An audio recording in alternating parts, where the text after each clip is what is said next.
हरे कृष्णा भक्तजनों, आज की कहानी है श्री कृष्ण का वृंदावन धाम 8 रहस्य या चमत्कार। जानिए अनोखी बातें। ब्रजमंडल में मथुरा, गोकुल, नंदगांव, वृंदावन, बरसाना, गोवर्धन आदि एक चित्र आते हैं। मथुरा जहाँ श्री कृष्ण की जन्मभूमि है, वहीं गोकुल उनकी बाल लीला की भूमि है। श्री कृष्ण अब थोड़े बड़े हुए तो वृंदावन उनका प्रमुख लीला स्थल बन गया। उन्होंने यहाँ रास रचा और दुनिया को प्रेम का पाठ पढ़ाया। बरसाना श्री राधा की जन्मभूमि है और उनका परिवार भी वृंदावन में आकर रहने लगा था। आओ जानते हैं वृंदावन धाम के 8 चमत्कार या रहस्य। नंबर 1, रंग महल। वृंदावन में एक रंग महल है। प्रतिदिन मंदिर के अंदर स्थित रंग महल में श्री कृष्ण राधा का पलंग लगा दिया जाता है और पूरा रंग महल सजा दिया जाता है तथा राधा जी का श्रृंगार सामान रखकर मंदिर के दरवाजे बंद कर दिए जाते हैं। जब प्रातः दरवाजे खुलते हैं तो सारा सामान अस्त व्यस्त मिलता है।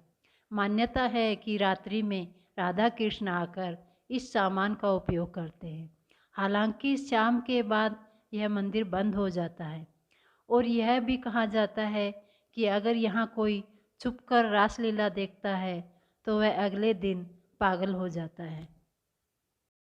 नंबर 2, अपने आप बंद होता और खुलता मंदिर। वृंदावन में श्री कृष्ण का एक ऐसा मंदिर है जो अपने आप ही खुलता और बंद होता है। नंबर 3, वृंदावन और तुलसी का रहस्य। वृंदा तुलसी को कहा जाता है। यहाँ तुलसी के पौधे अधिक हैं, इसलिए इसे वृंदावन नाम दिया गया, यानी वृंदा तुलसी का वन। कहते हैं कि यहाँ तुलसी के 2 पौधे एक साथ लगे हैं। रात के समय जब राधा और कृष्ण रास रचाते हैं तो यही तुलसी के पौधे गोपियाँ बनकर उनके साथ नाचते हैं। इन तुलसी का एक भी पत्ता यहाँ से कोई नहीं ले जा सकता। जिसने भी गुपचुप यह कार्य किया वह भारी आपदा का शिकार हो जाता है। नंबर 4, अजीब हैं पेड़। मंदिर के परिसर में उगने वाले पेड़ और निधिवन में उगने वाले पेड़ भी अजीब हैं। यहाँ के पेड़ की शाखाएं नीचे की ओर बढ़ती हैं। जहाँ आमतौर पर पेड़ ऊपर की तरफ बढ़ते हैं, वहीं निधिवन में मौजूद पेड़ों की ऊंचाई बेहद कम है और इनकी शाखाएं इसकी जड़ों की ओर बढ़ती हैं।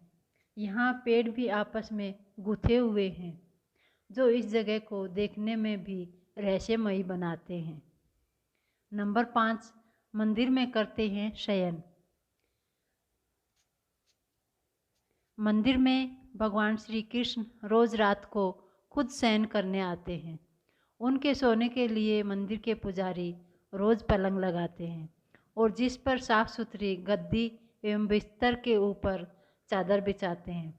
लेकिन कहते हैं कि जब मंदिर खुलता है तो उस बिस्तर की हालत देखकर सभी अचंभित हो जाते हैं, क्योंकि उसे देखकर लगता है कि यहाँ कोई सोया था।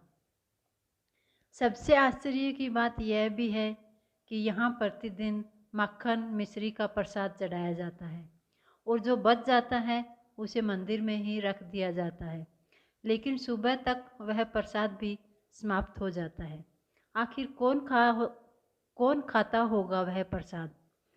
रात में यहाँ कोई भी नहीं रुकता। स्थानीय लोगों के अनुसार ऐसा बरसों से होता आ रहा है। कुछ लोग इसे अंधविश्वास मानते हैं और कुछ लोग इसे श्री कृष्ण का चमत्कार मानते हैं। नंबर 6, घरों की खिड़कियां कर देते हैं बंद। यहाँ के आसपास के अधिकतर घरों में खिड़कियां नहीं हैं और जिनके घरों में हैं वे शाम की आरती के बाद खिड़कियां इस डर से बंद कर देते हैं कि कोई मंदिर की दिशा में देखे नहीं, अन्यथा वह अंधा हो जाएगा। नंबर 7, निधिवन। कहते हैं कि आज भी समय समय पर प्रभु वृंदावन के निधिवन और मधुवन में रास भी करते हैं। वहाँ के मंदिरों में भ्रमण भी करते हैं। कहते हैं कि श्री कृष्ण वृंदावन के निधिवन में रासलीला करने आते हैं और उनके साथ श्री राधा सहित उनकी 8 सखियां भी आती हैं। लोगों का मानना है कि यहाँ हर रात आरती के बाद श्री कृष्ण, राधा और उनकी गोपियाँ रास रचाते हैं। आसपास रहने वाले कई लोगों का कहना है कि उन्हें कई बार घुंघरुओं की आवाज़ सुनाई देती है, लेकिन कोई इस रासलीला को अपनी आँखों से देखने की हिम्मत नहीं करता, और देख ले तो फिर दुनिया में कुछ और देखने समझने के लायक नहीं रहता, यानी अंधा हो जाता है। इसलिए अब निधिवन के दरवाजे शाम 7 बजे बंद कर दिए जाते हैं। नंबर 8 है हरिदास भगत। वृंदावन के बांके बिहारी मंदिर से कई कथाएं जुड़ी हैं। कहते हैं श्री हरिदास जी बांके बिहारी के सबसे बड़े भगत थे, जिनकी भक्ति और चमत्कारों की कई कथाएं प्रचलित हैं। भगवान की भक्ति में डूबकर हरिदास जी जब भी गाने बैठते तो प्रभु में ही लीन हो जाते। इनकी भक्ति और गायन से रिझकर भगवान श्री कृष्ण इनके सामने आ जाते। तो भक्तजनों, ये थी कुछ श्री कृष्ण और राधा के रासलीला के बारे में, कुछ रहस्य, कुछ चमत्कार। अगर आपको कहानी अच्छी लगे तो कृपया लाइक कर देना। मिलते हैं एक नई कहानी के साथ। हरे कृष्णा, राधे राधे।